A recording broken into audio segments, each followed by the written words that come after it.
그래도 아직 크리스마스는 크리스마스입니다. 예. 예전에 비하면 분위기가 많이 잠잠하지만, 제가 11월 말에 베트남 호치민에 갔는데, 거기가 진짜 진심 크리스마스에, 뭐 상점, 백화점, 11월인데도 크리스마스 장식이 뭐 엄청납니다. 이 크리스마스가 어디서나 즐거운 것 같아요. 베트남 같으면 교회가 거의 없잖아요. 그런 나라도 크리스마스를 즐겨요. 신기하죠? 예수님을 안 믿는데 메리 크리스마스 해요. 어쩌면 이 크리스마스 절기를 교회에 허락하신 이유가 예수를 안 믿어도 크리스마스를 이제 접하게 해서 크리스마스 할 때 그리스가 그리스도입니다. 그리스도 예수를 알게 하시는 거예요. 오늘 본문은 크리스마스의 이야기인데 처음 크리스마스 이야기입니다. 어떻게 크리스마스가 되었는가 하는 내용이에요. 오늘 본문에 동방박사 나오는데 다 들어보셨을 거예요. 동방에서 온 박사들입니다. 박사는 석사, 박사 이런 박사가 아니고 똑똑하다, 현자. 고대에 아주 똑똑한 사람이 현자라 이래야 불렀죠. 그런 현자입니다. 지혜로운 사람이에요. 하늘의 별을 보고 저 별은 특별한 별이네. 저는 왕의 별이다. 라고 안 거예요. 다른 사람들은 몰라. 근데 이 박사들의 몇 명인지는 알 수가 없어요. 이 박사들이 이 지혜로 그 별을 보고 이거는 왕의 별이라. 찾아가서 경배해야지. 이런 마음을 먹은 거예요. 알고 보면 지혜 중에 가장 큰 지혜는 어떤 사건을 통해서 의미를 해석하는 지혜가 제일 큽니다. 그러면은 뭐 일이 터지면 그 일을 해석을 해서 그 다음 내가 어떻게 해야 되는지 아는 거죠. 이 동방박사들이 그 별을 보고 보물을 가지고 먼 길을 떠난 거예요. 그 별만 이제 따라온 겁니다. 따라왔는데 유대인의 땅 예루살렘까지 간 거예요. 그래 별이 유대인의 땅 예루살렘까지 갔으니까 그 왕의 별은 유대인의 왕이죠. 그래서 그 예루살렘 들어가서 유대인의 왕이 어디서 태어났느냐 한 거예요. 처음에는 헤롯이랑 그 왕의 궁전에 먼저 알아봤겠죠, 그죠? 그런데 안 태어났어. 아기가 안 태어났어. 그랬더니 이제 예루살렘에 소동이 난 겁니다. 이 보통 사람이 아닌 이 헌자를 보면 이 사람들이 보물을 가지고 행차를 해가지고 왕을 찾으러 온 거라. 그러니 예루살렘에 소동이 난 거예요. 그동안 유대인들은 유대인의 왕 혹은 그리스도 혹은 메시아를 기다려왔어요. 언제 태어나나 기다려왔거든요. 그런데 이 심상치 않은 사람들이 와가지고 유대인의 왕이 어디 있냐 이러니까 그 메시아가 나지 않았겠느냐 하는 거예요.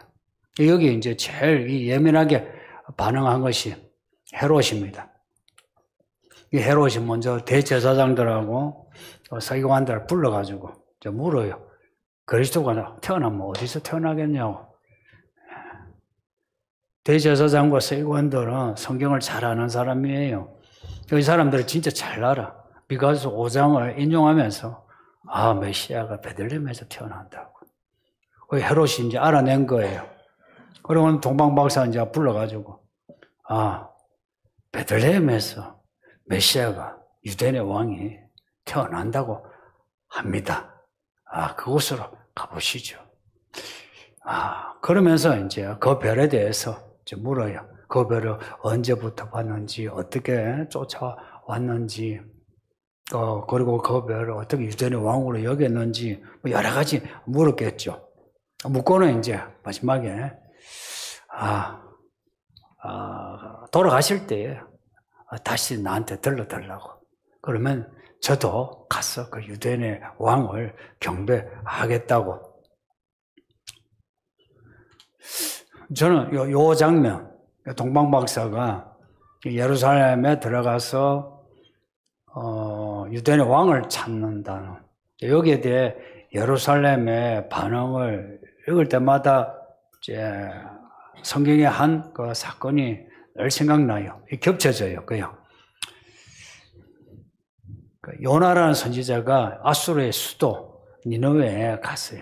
그러니까 하나님이 가라고 했거든. 가서 하나님이 니느웨를 멸망시킨다고 빨리 전해라 했거든. 그 좋은 말 아니죠, 그죠? 근데 요나가 뭐 우여곡절 끝에 니느웨에 갔어요. 가서는 거기서 뭐 기분 좋게도 아니고 망한다고, 이 도시 망한다고 하루 종일 다니면서 망한다. 자, 성도님들, 여러분 집에 누가 와가지고 망한다 하면 어떻겠어요? 예. 그게 이제 그 일반적인 반응인데, 니느웨 사람들이 요나가 하는 말을 듣고 전부 겁을 먹은 거라. 애나 어른이나 왕이나 백성이나 겁을 먹고는 맛있는 것도 안 먹어, 좋은 옷도 안 입어. 그리고는 나쁜 옷, 가장 나쁜 옷, 불편한 옷을 입고는 엎드려가지고 회개기도 한 거예요. 가축도요, 안 먹여. 다금식이야. 나중에 어떻게 될게요? 니느웨가 망했게요? 안 망했게요?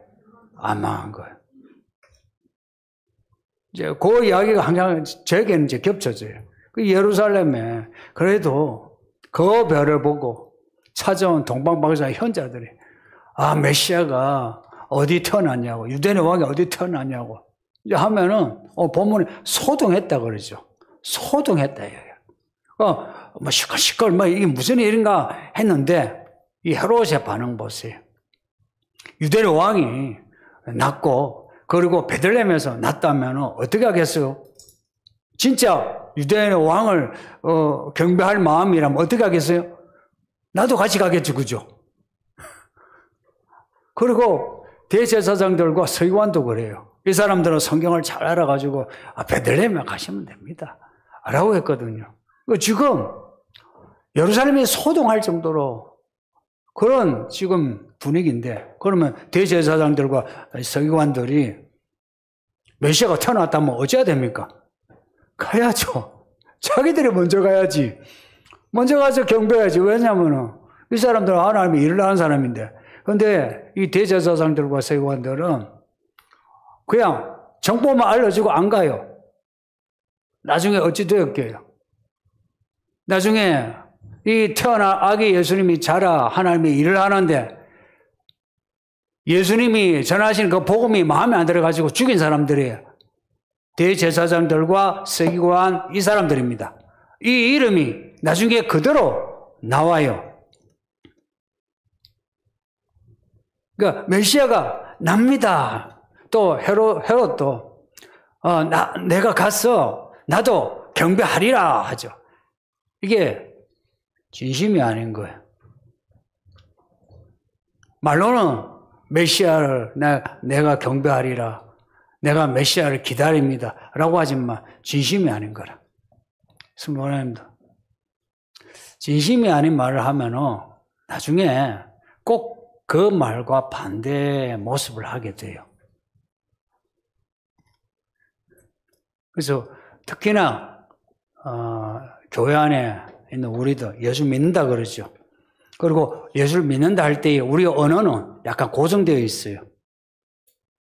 그 성경의 언어 혹은 여러분이 말씀을 배우는 그 언어 고정되어 있어요. 그래서 그 언어 벗어나면 좀 이상하다 그러죠. 그래서 안 벗어나고 여기서 이제 누가 들어도 믿음이 좋다는 말, 그런 말을 하는데 이제 있잖아요. 그게 진심에서 나오지 않으면 오히려 나중에 그 반대의 악한 모습이 된다는 거예요.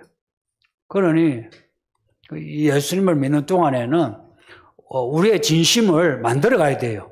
진심을 만들어 가야 되고 우리의 진심을 깔아먹는 거 이거 조심해야 돼요. 진심을 깔아먹는 게 뭐냐? 메시아가 오셨다면 그 메시아 경배하는 게 성경 말씀이에요. 그러면은 가서 경배하죠.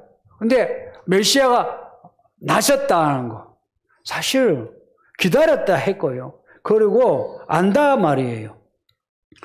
그런데도 말로만 하고 가지 않은 거예요. 순종하지 않은 거라. 순종하지 않은 사람은 그냥 순종하지 아니하고 하는 게 아니고 항상 변명하고 핑계를 대고 그리고 자기 자신의 상황을 합리화하고 그리고 사람을 대할 때 하나님이 우리에게 베푸신 사랑과 내가 하나님을 믿는 그 믿음으로 교회생활을 하는 거예요. 사람을 대할 때도 그래야 되는 거예요. 이게 이제 진심에서 나와야 되는데 이 진심이 아니라 매너가 되면 이제 큰일이에요. 믿음과 매너는 달라요. 매너는 그냥 내가 사람을 의식해서 하는 것이 매너고 믿음은 내가 하나님을 의식해서 하는 게 믿음이에요. 근데 이 매너는 진심이 없죠. 그죠? 한계가 있잖아요. 그래서 항상 자기 계산으로 머리를 굴리면서 자기가 할 만큼 왔다가 하게 되죠. 그러면은 하늘의 별을 봐도 그 별을 봐도 쫓아가기 싫어요. 내가 귀찮아. 그리고 내가 유대인의 왕을 봐도 내가 가지고 있는 거 드리기 싫어. 아까워. 그런데 이 동방의 박사들은 동방의 박사들이라 어디선지 모르지만 동쪽에서 온 사람들이에요. 이 동방의 박사들은 그 배를 보고 채비를 해서 가장 귀한 거 챙겨가지고 그 배를 쫓아온 거예요. 하루 이틀 왔겠어요.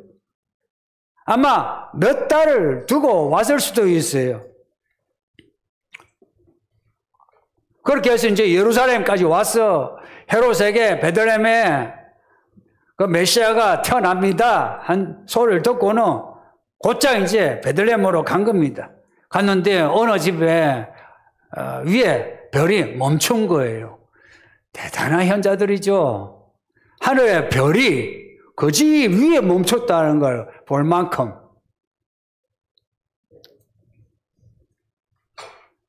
그리고 그 집에 들어가 봤어요. 근데 그 집에 아시는 것처럼 예수님이 좋은 방에 태어나신 게 아니고 말구유 위에, 방이 없어서 말구유 위에 태어나신 거라. 근데 그 집에 들어갔는데 말구유 위에 가축이 머무는 그곳에 아기가 있고 그리고 이제 아이를 낳은 산모가 있는 거예요. 유대인의 왕이라면 궁전에서 화려한 가운데 태어나야 되잖아요. 근데 이 동방박사들은 그러지 않은 말구유에 태어난 이 아기, 그 아기 앞에 엎드린 거예요. 엎드려서 경배하고 그리고는 보배합을 열어가지고 황금, 몰약, 유향 이 세 가지가 이제 나와서 동방박사 세 사람 하는데 그게 아니고 몇 사람인지 모르고 보배합을 열어 안에 있는 물건이 황금과 유향, 몰약이란 겁니다. 황금과 유향, 몰약 하니까 우리는 황금만 이제 생각나죠. 아, 황금 뭐 비싸다 그러지 그죠? 황금은 그때나 지금이나 이제 비싼 현금을 대체할 수 있는 거죠.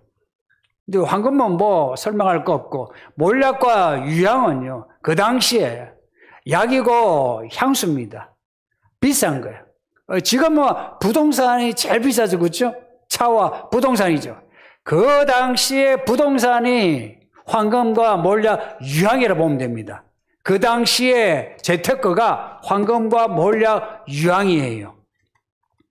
그래서 마리아가 향유를 부었는데 그게 3,4천만 원 돈이란 거예요. 그 한 병이. 이게 완전히 이게 부동산 값이죠.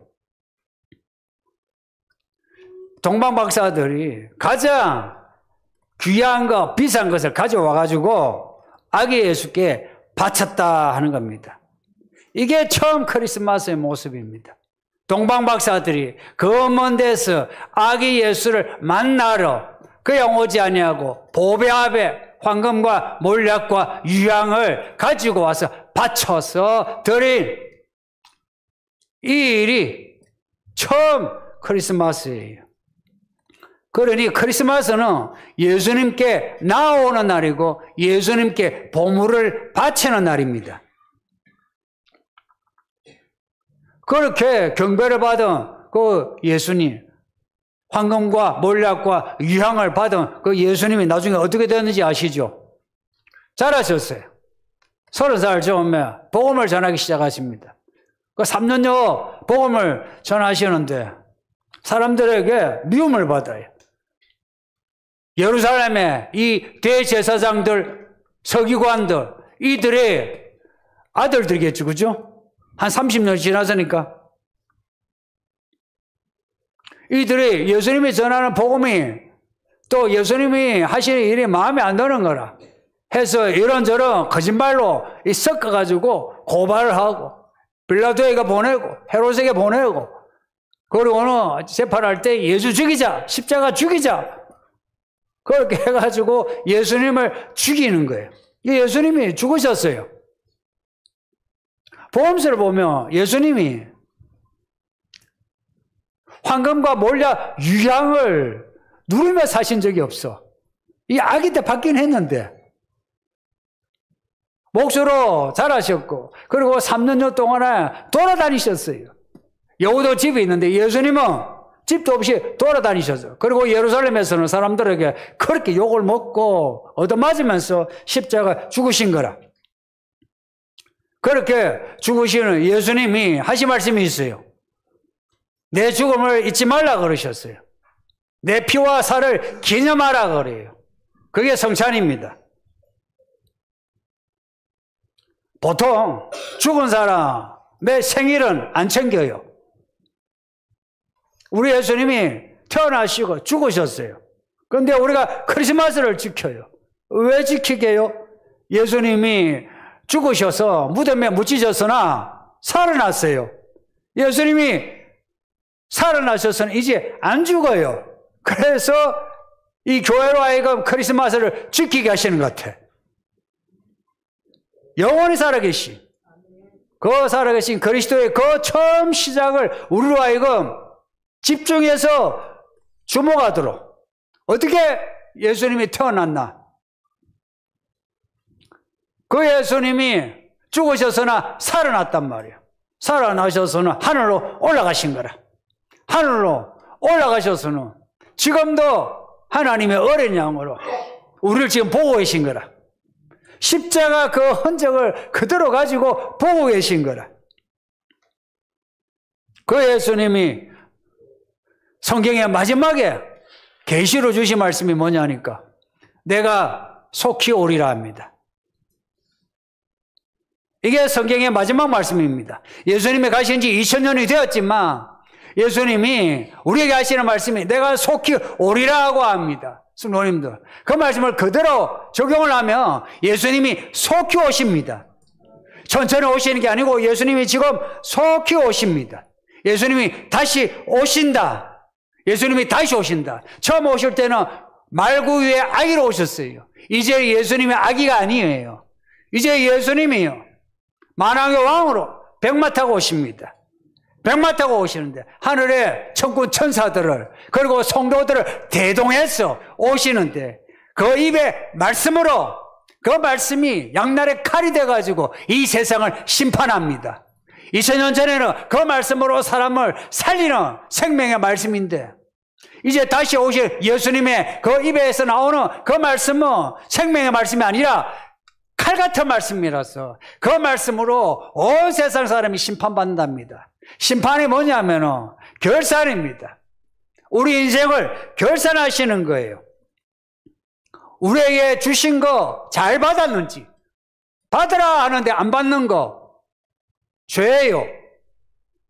주시는데 안 받는 거 그거 불순종이라 해요. 주시면 어떻게 해야 되나요? 주시면 어떻게 해야 되나요? 나쁜 것 같으면 아예 안 받아요 해도 돼요. 나쁜 건 안 받아도 돼요. 그러나 좋은 걸 주시면 어떻게 해요? 좋은 걸 받아야 돼요. 우리가 아멘 하죠. 그 아멘이란 말이 아멘이라는 것은 받는다는 거예요. 입으로는 아멘 하고 실제로는 노멘 하면 되겠습니까?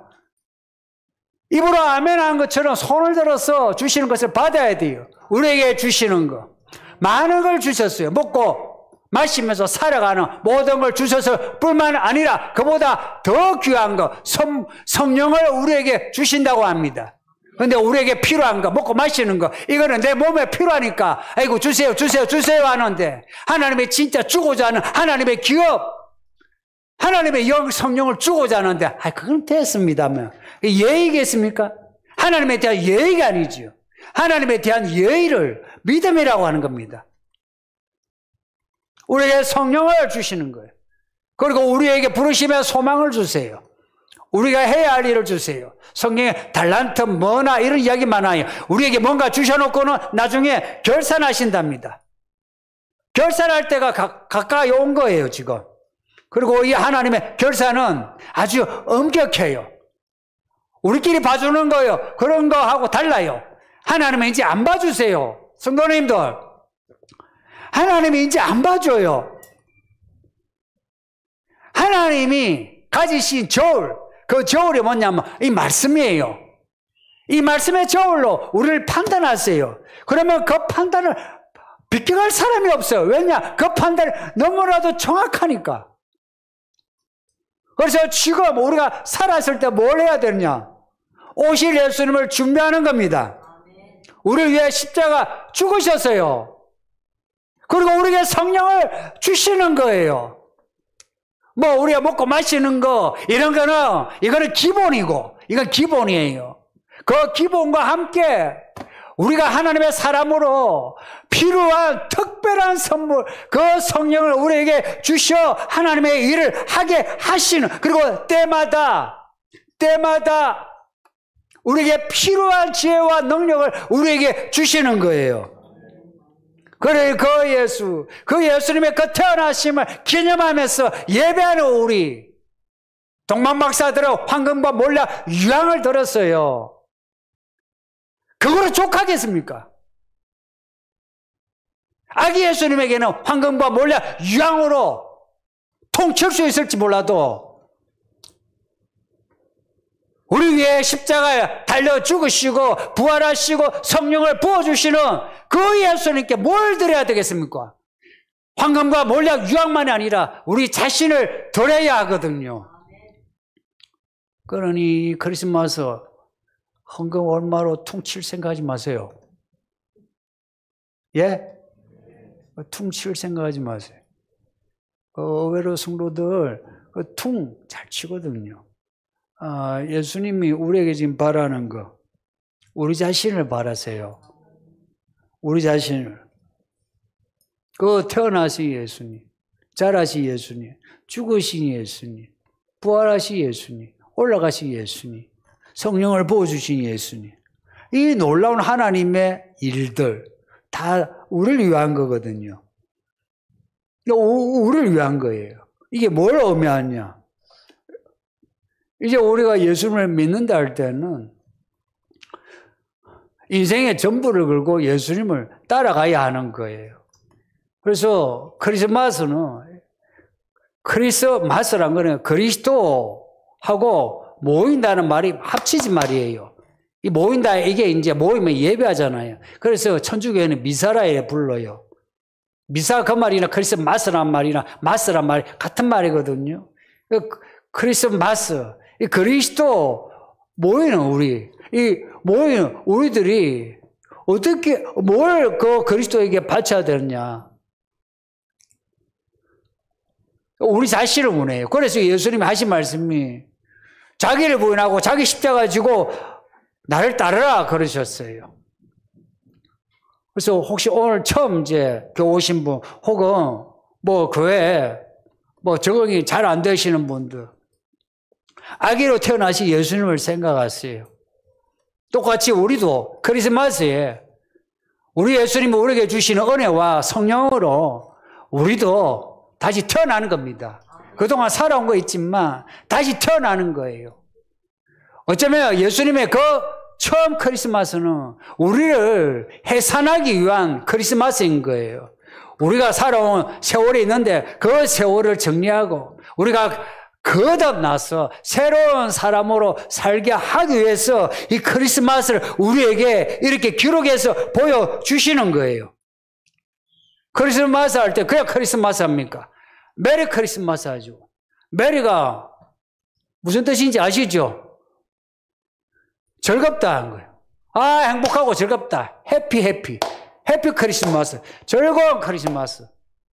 성경에 예수님이 그렇게 말씀하셨어요. 결산을 하셔가지고 칭찬을 받는 종에게는 너가 이제 주인의 즐거움에 참여하리라. 이게 상이에요.